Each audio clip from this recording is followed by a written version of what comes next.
Hello everyone and welcome back to my channel. Dito sa Seryosong Usapan with Kuya Jun. Bago ang lahat, nais ko munang magpasalamat dun sa mga nakapag-subscribe. At sana patuloy kayong susubaybay at susuporta dito sa aking munting channel. Maraming salamat. At doon naman sa hindi pa nakakapag-subscribe,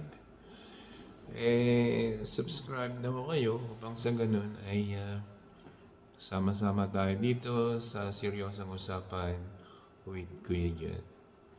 Alright? Okay, ang topic natin sa ngayon ay patungkol sa proclamation ng mga nanalong senators.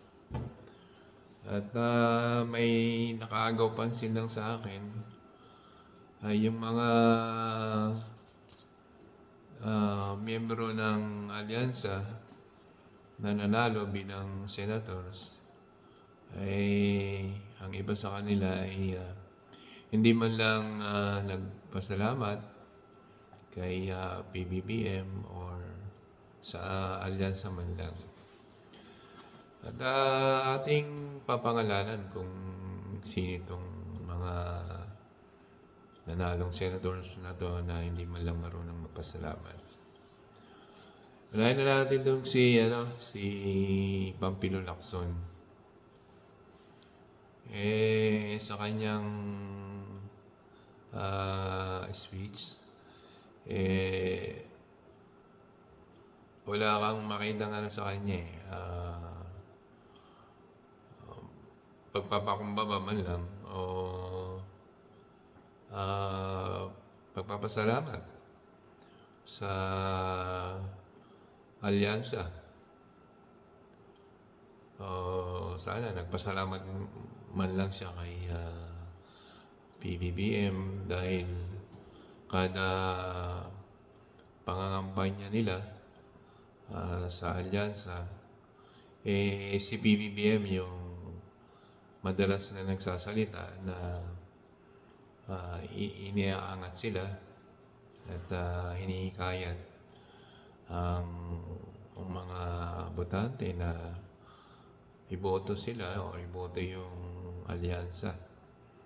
So, yun. Kumbaga,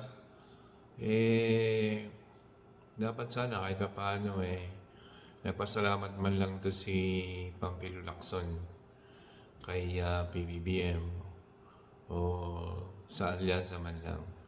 Pero hindi sa tono kagad ng pananalita niya may halong kayabangan kagad sa kanyang nasabing speech. So, bagay, noong umpisa pa naman alam ko itong si Lacson balimbing to. Or certified na Maka Duterte to So, yun. Ginamit lang niya yung alyansa, nakasali siya sa alyansa para lang manalo. At ayun nga, doon pa lang makikita natin na wala man lang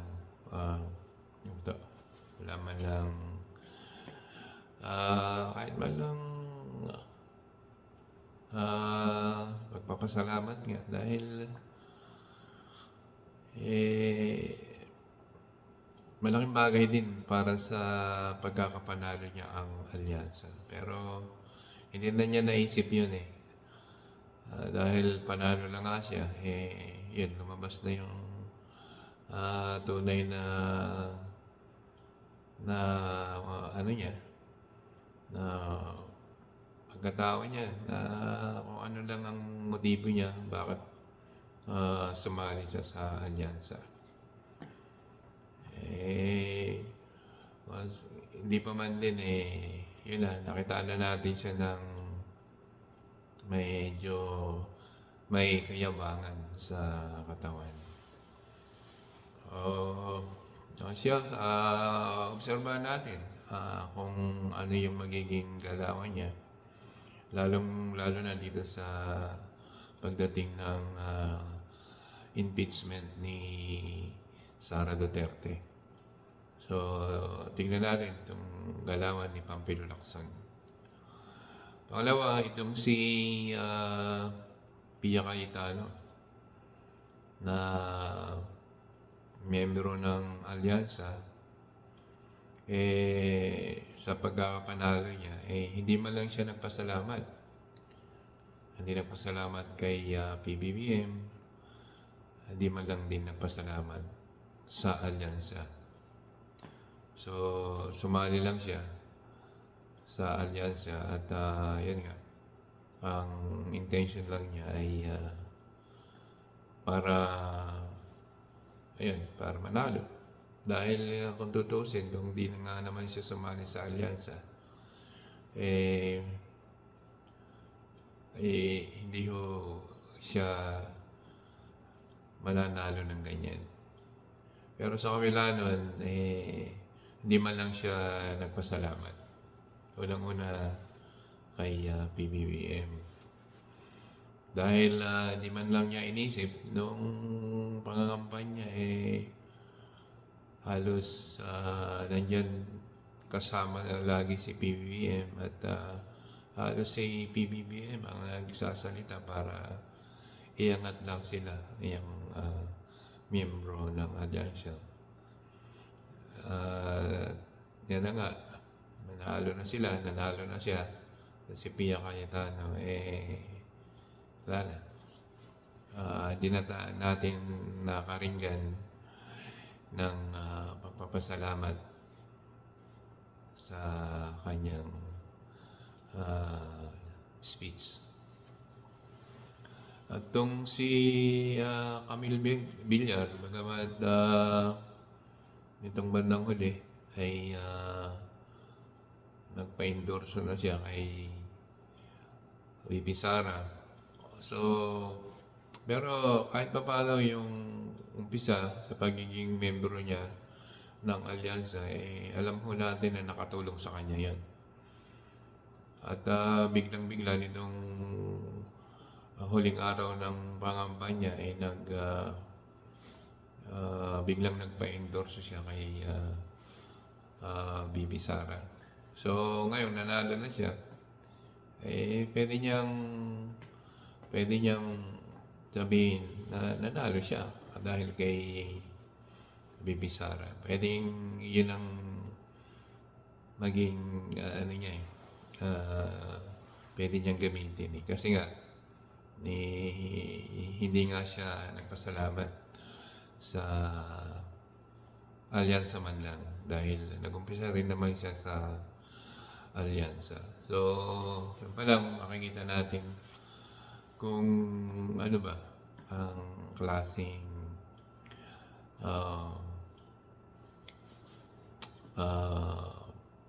magiging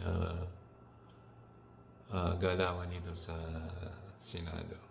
At yun, obserbahan natin. Lalo na ngayong pagdating ng impeachment ni VP Sara. At ito namang si Amy Marcos, ayun, sa kanyang speech, talagang ibinandera niya ang Duterte. Yun talaga pinasalamatan niya si Digong Duterte niya at itong si Sara Duterte. Yun talaga yung pinasalamatan niya. At yun na nga, medyo sa kanyang galawan, para bang gusto niyang ipamukha na kaya niyang manalo kahit nag-iisa siya. Parang ganun gusto niyang mangyari. Gusto niyang iparating dun sa naging speech niya. kumbaga nanalo siya dahil sa kanya lang, parang gano'n. So, unang-unang pinasalamatan niya ay ang Digong Duterte niya at si Sara Duterte. So, wala na tayong ibang asahan dyan kay Amy Marcos. Dapat sana nga hindi na niya ginagamit yung apelyido Marcos. Hindi naman siya talagang Marcos na manotok na siya eh. So, di kaya ginamit na lang sana niya yung apelyido Duterte. Bagay na bagay naman sa kanya eh, di ba? Yan, buti pa yung iba na miyembro ng alyansa na katulad nila Tito Soto, Lito Lapid at Erwin Tulfo, sa kanilang naging speech, yan, unang-una, pinasalamatan nila ang Panginoon.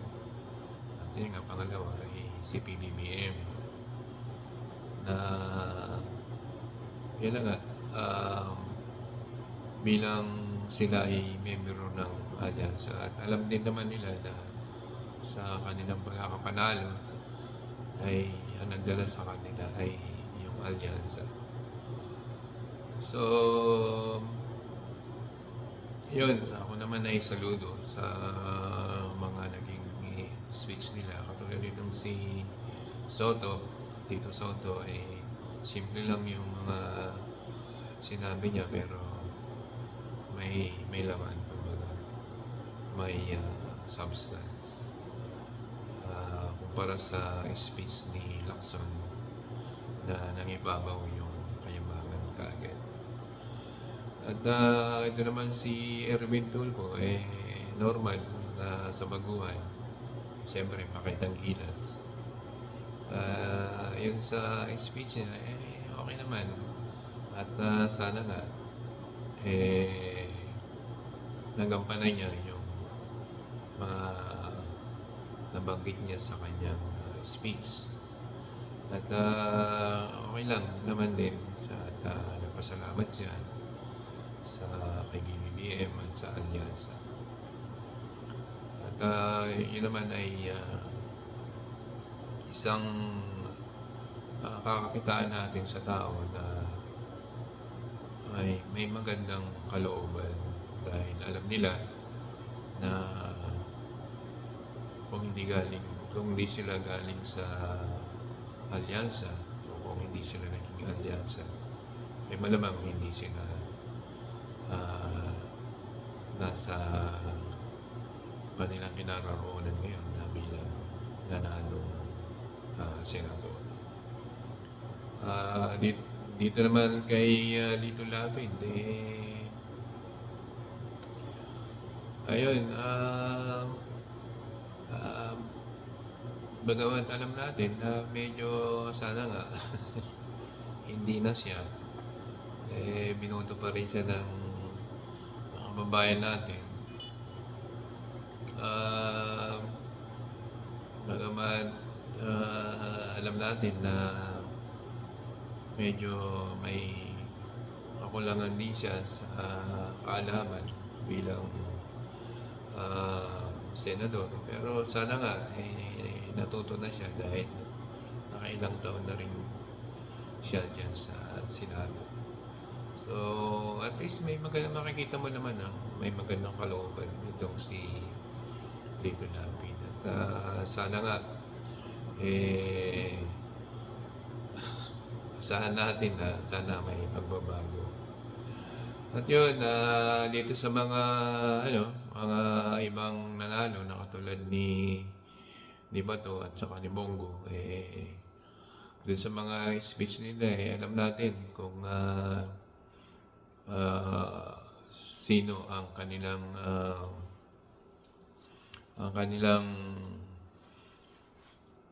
pangunahing agenda.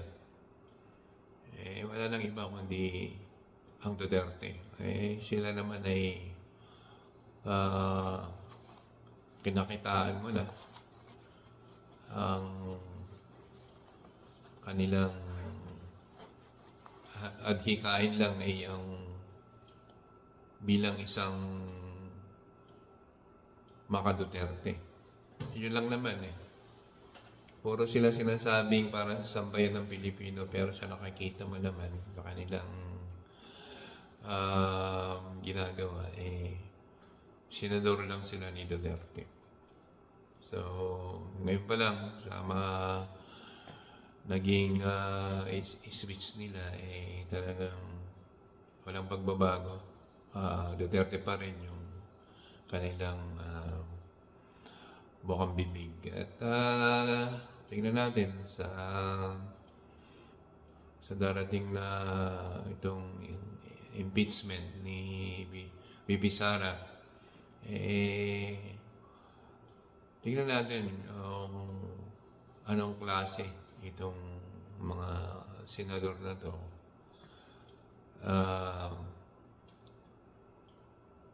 Kung sila nga ba talaga ay para sa sambayanan. Okay, ganito lang ang ating paksa at yung ibang senador na hindi membro ng alyansa na nanalo ay sa ibang topic o sa susunod na vlog naman natin sila pag-uusapan. Lalo na itong sila Jaime Marcos at Bato de la Rosa at Bongo. At yan ay itatopic naman natin sa susunod. Okay? Alright, hanggang dito na lang at maraming salamat at thank you for watching and I'll see you next time. God bless.